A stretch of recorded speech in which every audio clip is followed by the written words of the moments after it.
Hi, I'm Danny from Angler Tackle and Gun. Welcome back to Tip Tuesday. Today we're going to go over pumps and bottles, what situations might be better for one than the other, how to use them, a couple of little safety things. This should be a nice, simple, easy video. Starting off with pumps, nice and simple. This is your hose or whip, whatever you want to call it.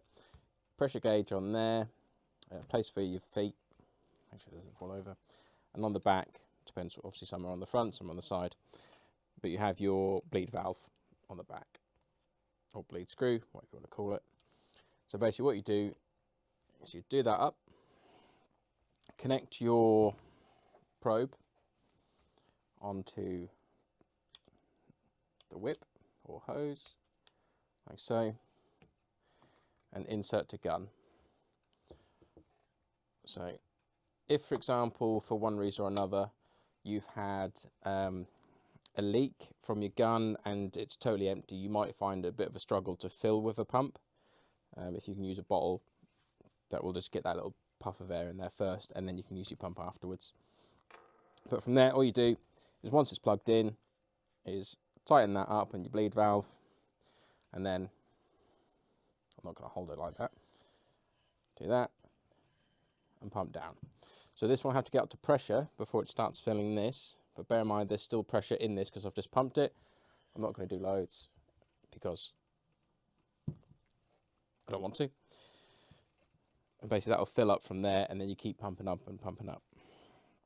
Once you're finished and your gun's full, on the back, open that up, and that'll then let some air out.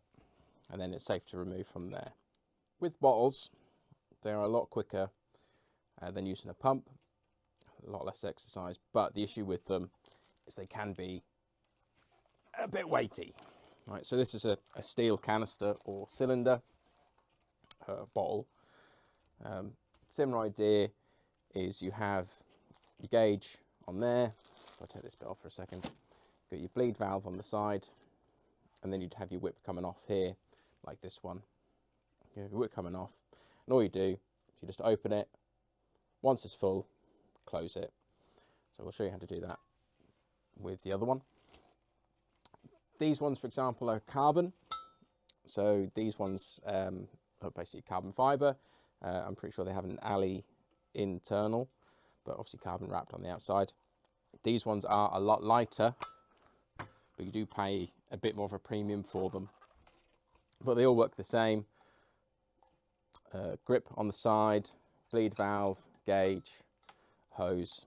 So same idea, connect your, wherever I've put it, well, I've lost it, but put your connection into there, into the gun, and then just make sure, because obviously there is a lot of pressure going in through this hose. I will find that thing quickly.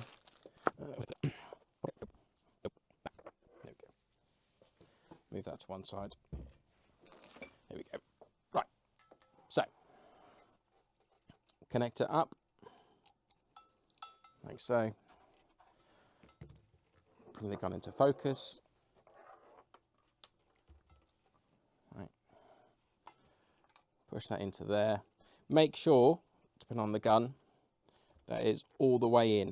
If you put it half in, that will fly out, and that's quite a long whip, and that will swing around. It's a bit extreme. It won't swing around, it'll just pop out and make a loud noise, but it will make a jump.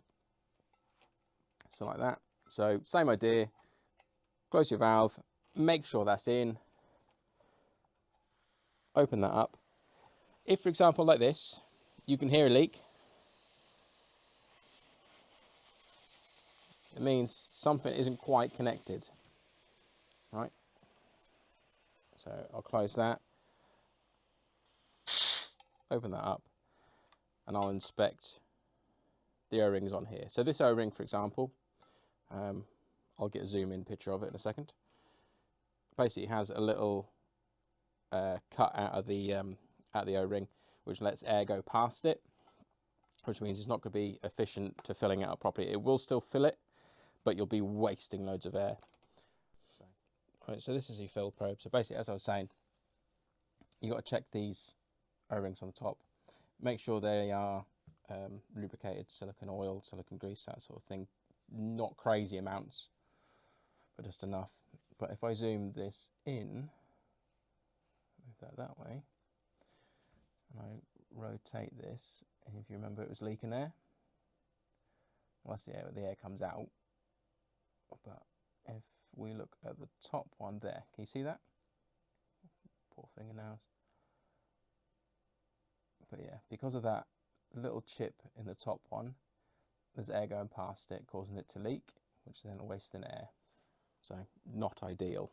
With this gun, for example, the gauge is on the bottom.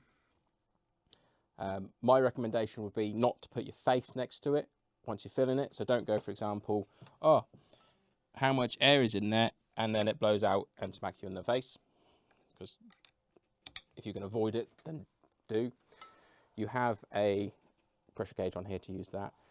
If you can, keep a safe distance within reason. Keep an eye on this one while keep an eye on this one while you do it. All right. So it's on there. Turn it on. Some guns, for example, can fill up to 300 bar. I personally fill guns up to 200 bar. I know the older air arms, some of them are like 160 bar you could fill them up to, and that's the maximum. I think they actually recommend with the newer air arms to only fill them to 190 bar and shoot them down to 110. Not sure how true that is, but pretty sure it is. But yeah, on your bottle you'll see a load of texts. Some of it I don't really know what it understands or what it means, but I can roughly talk you through what I do know. On here is the date of the manufacture. So with these bottles, these are steel bottles, it's 5 years from this date. Your carbon bottles are still 5 years, but they have a shorter lifespan. I think it's 15 years from this date. I think it's 20 years for a steel bottle. Not 100%, so you really should research that. But yeah, but you test your date on here. So basically that was made in 2025, 05, so that is May. So 5 years from that date, so that would be May the 2030. Sorry, it's been a really long day, but that's one that would be then being out of date. On here, pressure working is 300 bar. So this is a 300 bar bottle, and then it's tested up to 450 bar. So it doesn't mean you can fill up to 450 bar. It means you fill up to 350 bar. That's for the testers. It's a 3 litre, so 3 litre volume, 3 litre. Also, do check on here. They should say on them usually what pressure's here, 300 bar. So just double check if you do buy a bottle that both the neck and the bottle says 300 bar. Where does it say on this one? Yeah, 300 bar. There we go. 300 bar, all right? Because then you know they're legit bottles and they're all right. If you find one that has like a 232 and then this something's not quite right, you can also get different fittings on the top. So I think this is a DIN fitting. You can get A fittings. I don't like A fittings, but yeah, no, just each their own. But yeah, so why would you choose bottle or pump? Pumps, for example, are great if you're out in the field and you're topping up, not filling up. So that means if you've done 10, 20 shots, what you can do is you can just quickly get it out, the pump, and then pump it up so you get your last bits of shots again. Whereas with a bottle, they're great if your gun's empty, or if you're out sort of on the like target range as such. If you've got a smaller bottle like the little 3 litre, I'm pretty sure best fittings do like a 1 litre or 1.1, which is handy as well if you just want to do a little top up throughout the day.